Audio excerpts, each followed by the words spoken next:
Hey everyone, welcome back to my channel. Today, I'm gonna take you on a tour of my backyard vegetable garden. It's the end of summer, but my garden is still thriving with a lot of fresh vegetables. Let's take a look. So guys, that's the main part of my garden. As you can see, I have a variety of things still thriving. I have pigeon peas, I have bitter leaves, I have water leaves, I have okra, I have some types of African basil I'm going to show you in a moment. Let's take a closer look. I absolutely love growing my own vegetables. It saves me a lot of money, plus gives me the opportunity to eat healthy. So what we have right here is what is known as pigeon peas.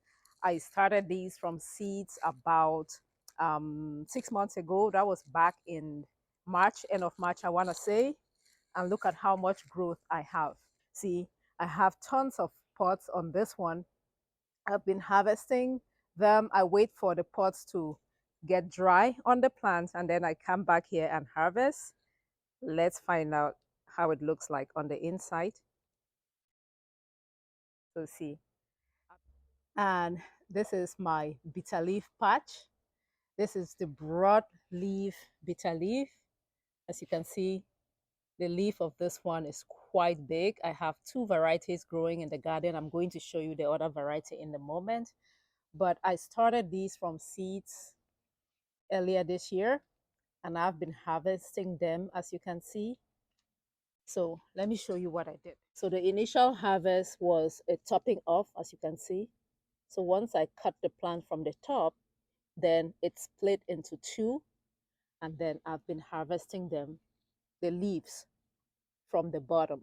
Every week I harvest the mature leaves, and then I'm gonna keep doing that until it comes up to a certain height, and then I will cut the top again, and it's gonna split some more.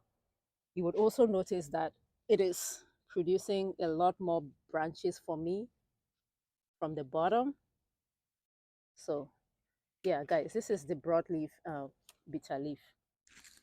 Next, let me show you the water leaves that I have growing in the garden, that I still have growing in the garden because I've been getting rid of a lot of the water leaves. It has basically been taking over my garden. I cannot keep up with the harvesting, so I've been getting rid of the water leaves. But what I have left, you can see they are growing in the holes of my cinder blocks. I harvest them almost every week, yet I cannot keep up with the water leaves.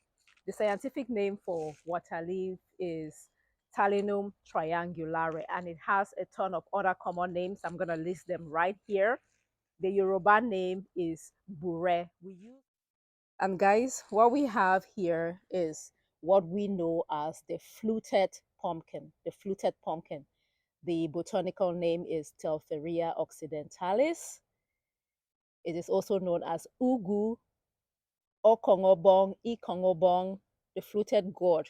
Those are names for this vine right here, this tropical vine, which is really culturally meaningful for many tribes in eastern Nigeria and west of Cameroon.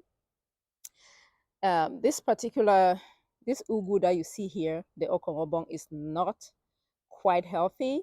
And that is because the leaves should not be this lime green color. The leaves are supposed to be a deep forest green color, like this one here.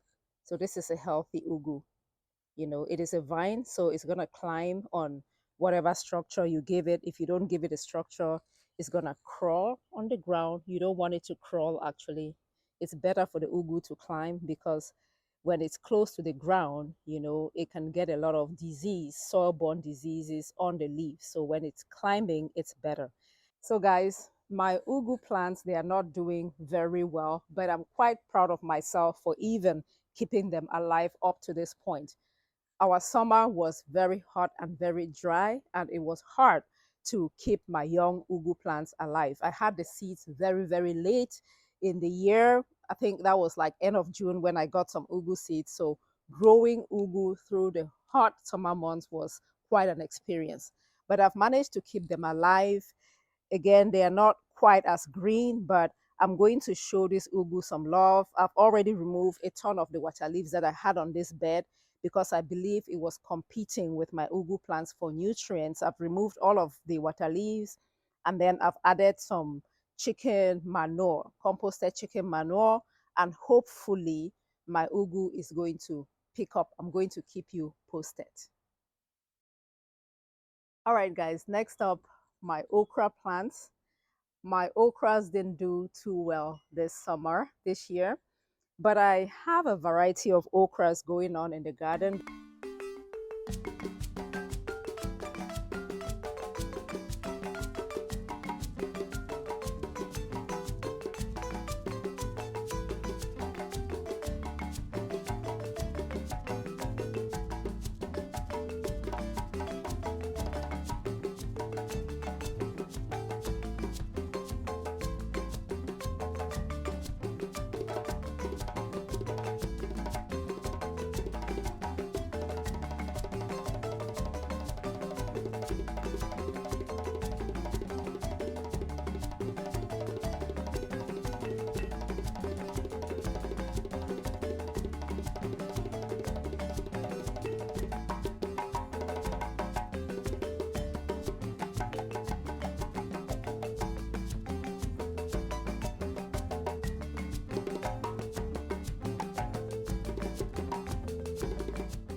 I bet you didn't know there were so many different types of okra. I enjoy growing rare varieties of okra.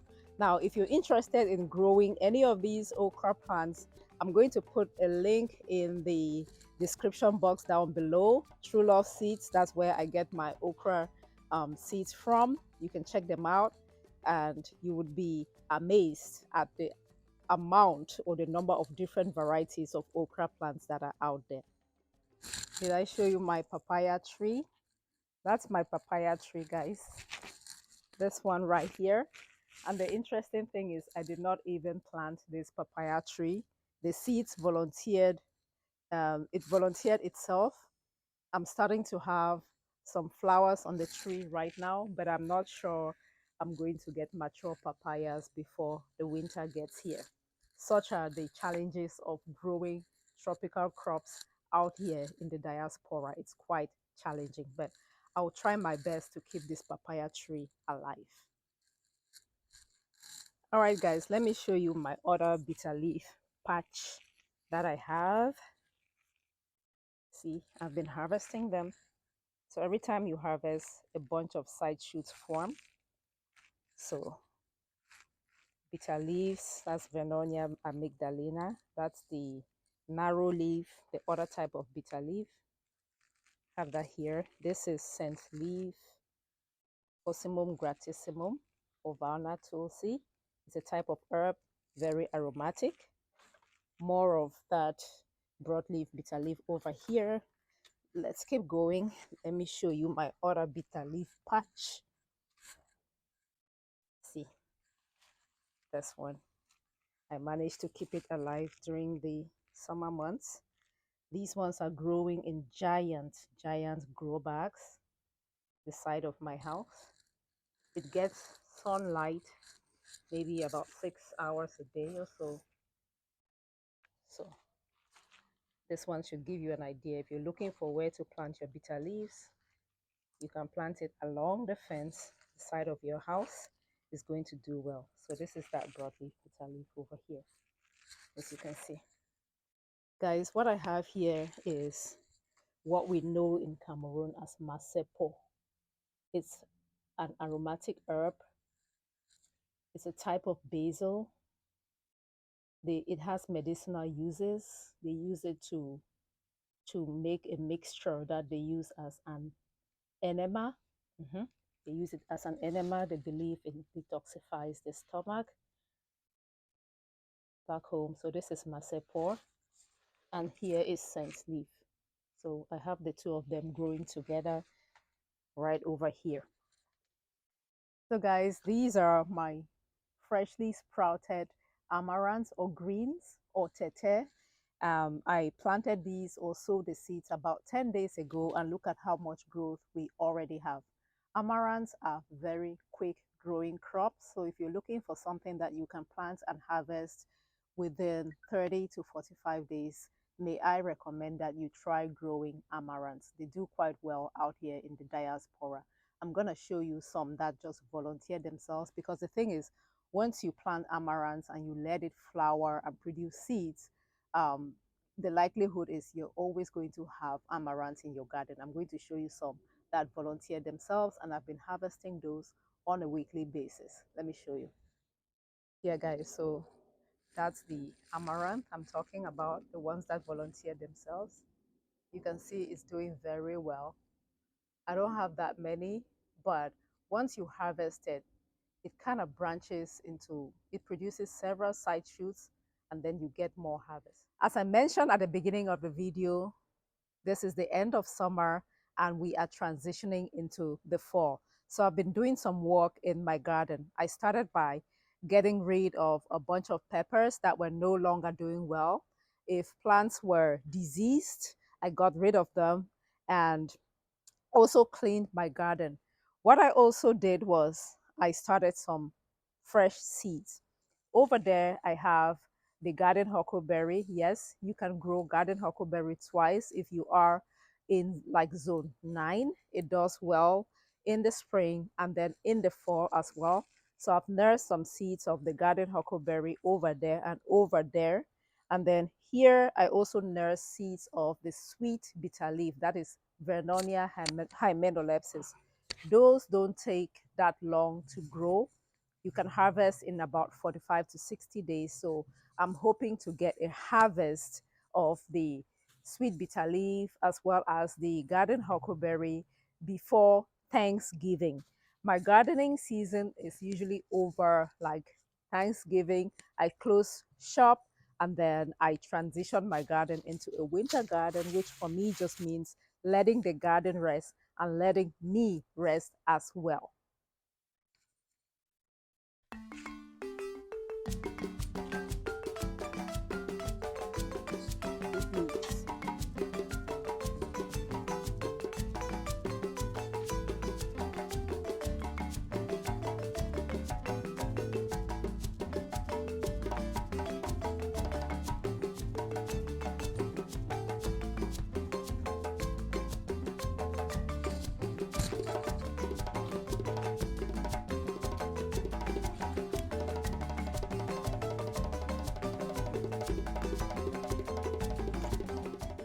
So guys, this is what I was able to harvest.